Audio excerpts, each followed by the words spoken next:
ብለንም አንለውም እንኳን ተፈጸመልን። እንዴት ሲባል አገራችን ወደ ሰላም የምትመጣ በባህሏ በስርዓቷ በወጓ ስትመራ ነበር። ኢትዮጵያ እስካሁን የቆየሽው ለ44 ዓመት በስርዓት በአገሯ በወጓና በደንቧ እየተመራሽ አልቆየሽ። በጣም ነው የሚከፋያል።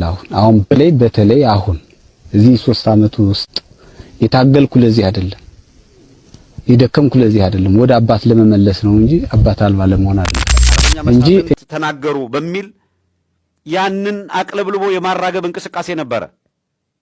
ከዚህ ቀደም አርበኛ መሳፍንት ተመሳሳይ ነገር የአፋሃድን በመቃወም ቀጥታ አርበኛ እስክንድር ላይ ያነጣጠረ ንግግር አድርገው እንደዚህ ከበድ ያለ ነገር ተናግረው ነበር። እኚህ ሰው የረዘመ የጫካ ተጋድሎ ባለቤት የሆኑት አለቃ የዚህ ሰሞን መነጋገሪያ ናቸው።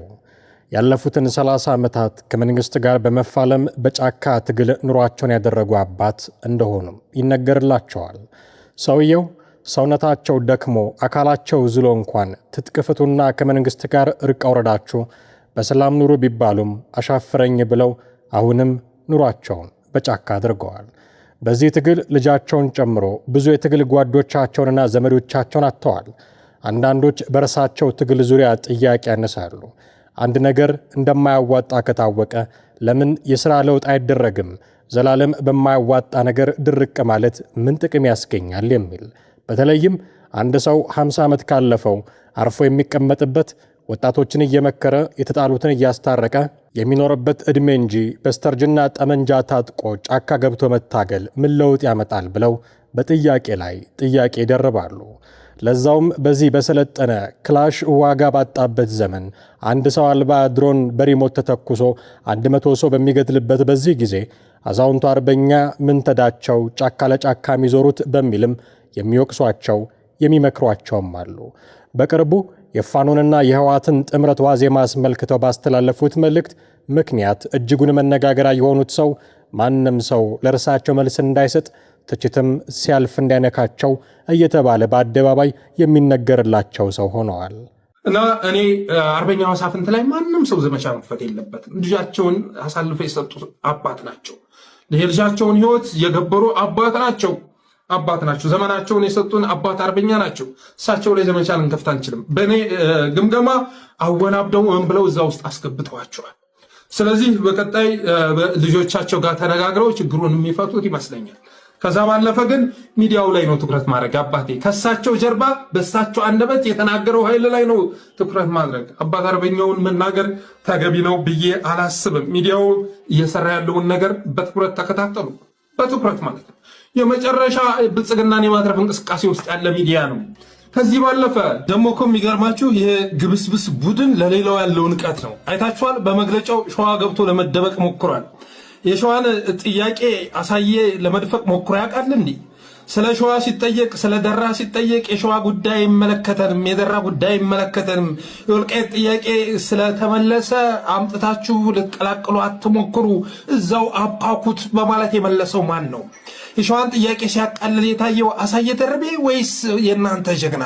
የሸዋን ጥያቄ ከእናንተ በላይ ለመድፈቅ የሞከረው ኑሮ ነው ዛሬ ሸዋን ገንጠል አድርጋችሁ ወደ እናንተ ለማስገባት የምትሞክሩት? አይኖ እስክንድር ጋር እየሰራችሁ ስለሆነ እዛም ተስፋ ስላላችሁ ነው።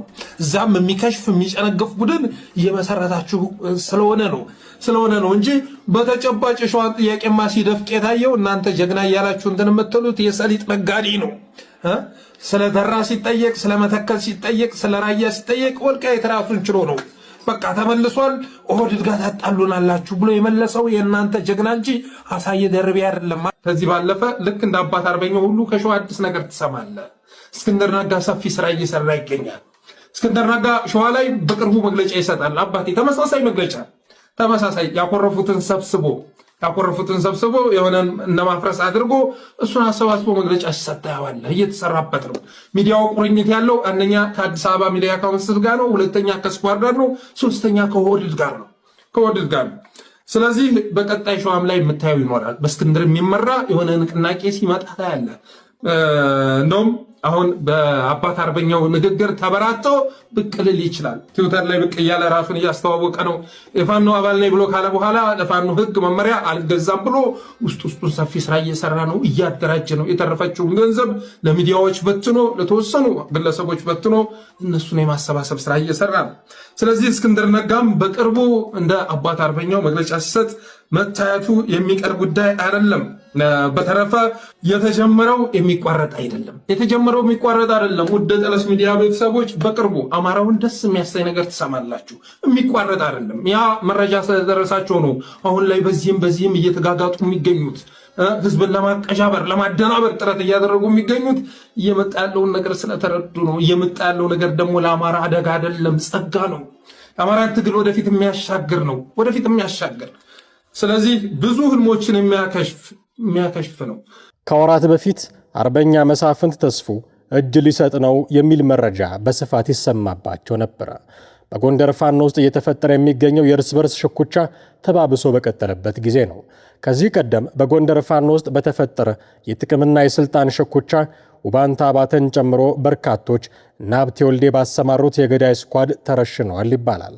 ሌሎችም ከሞት አምልጠው እጅ ሰጥተዋል። ለአብነትም አሰግድ ማሞ፣ ጸዳሉና የመሳሰሉት ከፍተኛ የቡድኑ አመራሮች እጅ ሰጥተዋል። የጎንደር ፋኖ ውድቀት ከተፋጠነ ሰነባብቷል። በርካቶች ተስፋ ቆርጠው እጅ ሰጥተዋል የሚል ሐሳብ የሚሰነዝሩም አሉ። ታዲያ በዚያ መሳፍንት ተስፉ ልጁን ባጣበት ወቅት የልጁን ሞት ተከትሎ በእጅጉ ተስፋ ቆርጦ ነበር። በቡድኑ ውስጥ አይሎ የመጣውን የእርስ በርስ መገዳደልና መከፋፈል ተስፋውን ሲያጨልመው እና ሀብቴ ልጁን ከገደሉ በኋላ እያሳደዱት እንደሚገኝ ነበረ መረጃዎች ይሰሙ የነበሩት። ለመሳፍንት የመጣ ሞት ነው ልጁን ያገኘው ሲባልም ጭምር ነበረ። ከዚያ መሳፍንት በሐዘን ውስጥ ሆኖ በቃኝ ለመንግስት አካል እጅ በመስጠት ሰላማዊ እንቅስቃሴ ላድርግ ወደ ማለት ሐዘን ብሎ እንደነበረም አንዳንድ መረጃዎች ይጠቁማሉ። አሁን ከሰሞኑ ግን ያሁሉ ተስፋ መቁረጥ በኖ ተኖ አርበኛ መሳፍንት ተስፉ ራሱን ከሃዲዎች ካላቸው የፋኖ አካላት ጋር ለሚደረግ ፍልሚያ እያዘጋጀ ነው።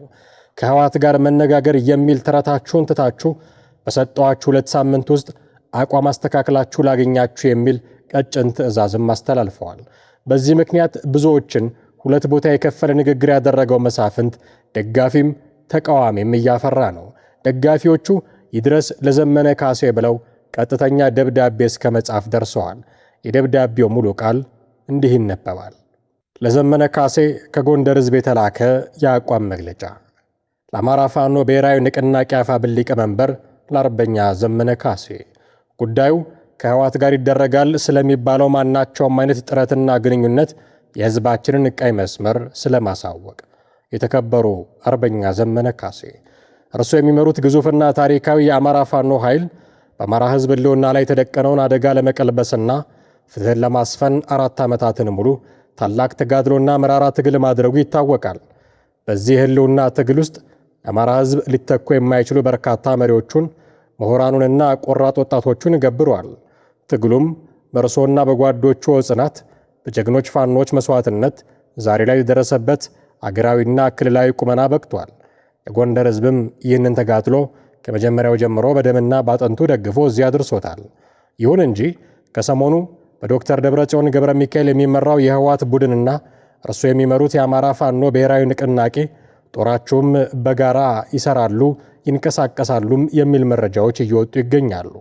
ይህንን ጉዳይ በከፍተኛ ጥንቃቄና በአጽንኦት የተከታተለው የጎንደር ህዝብ የታሪካዊ ጠላቱን የህወሓትን አሻጥርና ማንነት ጠንቅቆ ስለሚያውቅ ከሚከተሉት መሰረታዊ ነጥቦች ውጪ ከዚህ ኃይል ጋር የሚደረግ ማናቸውንም አይነት ስምምነትም ሆነ ግንኙነት ፈጽሞ የማይቀበለውና የማይታሰብ መሆኑን ከወዲሁ በጥብቅ ያሳስባል።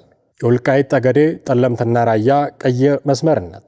ህወሓት በማንኛውም መልኩ በወልቃይት ጠገዴ፣ ጠለምትና በራያ አማራ ማንነታቸው በተመለሱ ታሪካዊ መሬቶቻችን ላይ የምታደርገውን የወረራና ይገባኛል ጥያቄ ፍጹም ማቆም አለባት። በእነዚህ ይዞታዎቻችን ላይ የሚመጣን ማንኛውንም ድርድርም ሆነ የኃይል ትንኮሳ አንታገስም። ጦርነትን ከአማራ ምድር ማራቅ። ህወሓት ዳግም የአማራን ምድር የጦርነት ቀጠና ለማድረግ የምታስበውን ሴራ ማቆም አለባት። የራሷን ክልል ትታ በአማራ ምድር ላይ ጦርነት ከፍታለሁ ካለች ጦርነቱ ወደ አማራ ክልል እንዳይገባና አስፈላጊ ከሆነም ፍላጎቷን በአፋርም ሆነ በሌሎች አዋሳኝ ክልሎች በኩል እንድታደርግ ሊገደድ ይገባል እንጂ አማራን ዳግም የጦርነት አውድማ ማድረግ አይቻልም። የአማራን ምድር የመጫወቻ ሜዳ ለማድረግ በአማራ ሕዝብ ሉዓላዊ ግዛት ላይ ምንም አይነት ውክልና የሌለው የባዕድ ጦርነትም ሆነ ወታደራዊ እንቅስቃሴ ማድረግ ፍጹም የተከለከለ ነው። ማሳሰቢያ፣ ይህንን የሕዝብ የደም አደራና ቀይ መስመር ጥሰው ፈቅደውም ይሁን በቸልተኝነት የአማራን ምድር የጥፋት ኃይሎች የጦርነት መጫወቻ ካደረጉ የጎንደር ሕዝብ ከወንድም የጎጃም የወሎና የሸዋ ሕዝብ ጋር በጽናት በመቆም ድርጅታችሁንም ሆነ አመራራችሁን በይፋ እንደሚያወግዝ ህልውናውን ለመጠበቅም ተመጣጣኝና የማያወላውል እርምጃ እንደሚወስድ በቁርጠኝነት እናሳውቃለን። ትግሉ የአማራን ሕዝብ ህልውናና ክብር ለማስጠበቅ እንጂ ታሪካዊ ጠላቶችን መልሶ ለመቀለብ መሆን የለበትም። ከሰላምታ ጋር የጎንደር ሕዝብ የጋራ ግብረ ኃይል። ይህ ለዘመነ ካሴ ይድረስልን ተብሎ የተጻፈው ደብዳቤ ለዘመነ ይድረስ አይድረስ ባይታወቅም ሐሳባቸውን ከዘመነ ሐሳብ ጋር ያሰናሰሉ ሰዎች ግን ለእነ አርበኛ መሳፍንት ተስፎ የሚያቀርቡት ጥያቄ አላቸው። አርበኛ መሳፍንት ተናገሩ በሚል ያንን አቅለብልቦ የማራገብ እንቅስቃሴ ነበረ። ከዚህ ቀደም አርበኛ መሳፍንት ተመሳሳይ ነገር የአፋሃድን በመቃወም ቀጥታ አርበኛ እስክንድር ላይ ያነጣጠረ ንግግር አድርገው እንደዚህ ከበድ ያለ ነገር ተናግረው ነበር። በወቅቱ ሁሉም የተሳተፈበት ትችትም ድጋፍም ነበረ። የፕሪንሲፕል የመርህ ጉዳይ ድርጅት ሲመሰረት አስፋራ ሳይኖ እኔ በኢትዮጵያ ውስጥ ኢራን እንጂ ኢትዮጵያ ውስጥ አያቶላ የለም። የፋኖ ትግል ውስጥ አያቶላ የለም። ሱፐር ፓወር ያለውና የመዋቅሩ አካላት ለከሌ ወይም ለአቶ ከሌ ለአርበኛ ከሌ ወይም ለአርበኛ ከሌ በተለየ ሁኔታ ሪፖርት እያቀረቡ መሄድበት አሰራር የለምም፣ ሊኖርም አይገባምም። የአማራ ትግል ፈጽሞ አያቶላ ሊኖረው አይገባም። እኔ እንደዛ የሚል አቋም ነው ያለኝ። በጎንደር አርበኞች አሉ፣ አባት አርበኞች። በተመሳሳይ በጎጃምም አባት አርበኞች አሉ፣ በሸዋ አባት አርበኞች አሉ፣ በቤት አማራ ወሎ አባት አርበኞች አሉ። በሁሉም አካባቢ ያሉ አባት አርበኞች አማካሪ ከሆኑ የማማከር ሚና ነው የሚወጡት። የአባት አርበኛ መዋቅርን የሚመሩ ከሆነ የአባት አርበኛ መዋቅር ነው የሚመሩት። ጎጃም ላይ ላለ አንድ አርበኛ ወይም ጎንደር ላይ ላለ አንድ አርበኛ ወይ ሸዋ ላይ ላለ አንድ አርበኛ ወይ ቤት አማራ ወሎ ላይ ላለ አንድ አርበኛ የአማራ ትግል የአማራ ፋኖ መዋቅር ልዩ ሪፖርት የማቅረብ ኃላፊነት አለበት ብሎ ግለሰቦቹ ሊያምኑ ይችላሉ።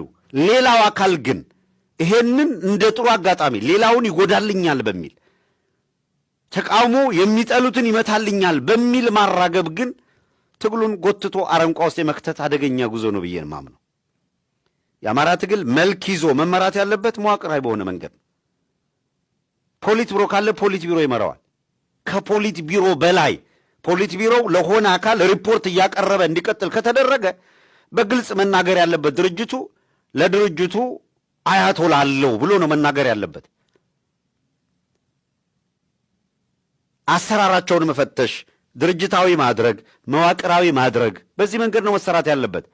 የምክር ቤት የሚመራው በምክር ቤት፣ በስራ አስፈጻሚ መወሰን ያለበት በስራ አስፈጻሚ፣ በሊቀመንበር መወሰን ያለበት በሊቀመንበር እየተመራ ነው መቀጠል ያለበት። ህዝቡ ስማንን ነው መስማት መቀበል ያለበት። የአማራ ፋኖ ብሔራዊ ንቅናቄ ተብሎ ድርጅት ተመስርቷል። ድርጅቱ በይፋ የስራ አስፈጻሚ ድልድል አድርጓል። በይፋ የፖሊት ቢሮ አካላት ብሎ መድበዋል። ፋኖ እንዲህ ባለ የጎጃሜነትና የጎንደሬነት ማዕበል እየተናጠ ባለበት በዚህ ሰዓት ኮሎኔል ደመቀና አርበኛ መሳፍንት አብረው ዘመቻ ለማድረግ ተስማምተዋል የሚል መረጃም እየወጣ ነው። ከኮሎኔል ደመቀ ዘውዱ ጋር ስምምነት ላይ የደረሱት እና አርበኛ መሳፍንት ከወልቃይት ዘብ ጋር በመሆን ጽምዶ መሰረትን በሚል ወልቃይትን ሊሰጥ የተስማማውን የፋኖ ኃይል ለማጥፋት ከሰሞኑ ሰፊ ዘመቻ እንደሚጀምሩ ተሰምቷል የሚሉ መረጃዎችም እየወጡ ነው። የኢዜማው አመራር አቶ ግርማ ሰይፉ የመኪና ታርጋ ተመኑን አሳማኝ አይደለም ሲሉ ተቹ። የመንግስት ሹምና የኢዜማ አመራር የሆኑት አቶ ግርማ ሰይፉ በመኪና ታርጋ ተመኑ ዙሪያ የተሰማቸውን ቅሬታ ገልጸዋል። ከሶስተኛ ወገን ያለፈ ኢንሹራንስ ላለመግባት የሚወስን የግል ባለመኪና በመንግስት ውሳኔ ታርጋ ቀይር ተብሎ የዚህን ያህል ጫና ማድረግ ተገቢ አይደለም። ለደረጃ ሲባል ታርጋ ለሚመርጡ ከዚህም በላይ መጠየቅ ይቻላል። ከዚህ ውጭ ጠብ ያለሽ በዳቦ ነው ሲሉም አክለዋል። ታርጋ ለመቀየር 56000 ምን ማለት ነው የሚል ጥያቄ የሚሰነዝሩት አቶ ግርማ ሰይፉ ታርጋው የማንጠቀምበት ነገር ሁሉ ተካቶበት ግዢው ውድ ሆኖ ሊሆን ይችላል። ለምሳሌ ለቁጥጥር የሚረዱ ምልክቶች፣ ይህ የመንግስት ወጪ እንጂ የግለሰቡ ሊሆን አይገባውም። የመንግስትና የሥራ መኪኖችን ለመደጎም ተብሎም ከሆነ ልክ አይደለም።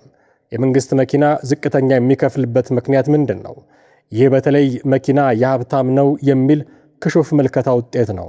አሳማኝ ምክንያት ካለ ንገሩን በማለት አቶ ግርማ ሰይፉ ሐሳባቸውን አብቅተዋል።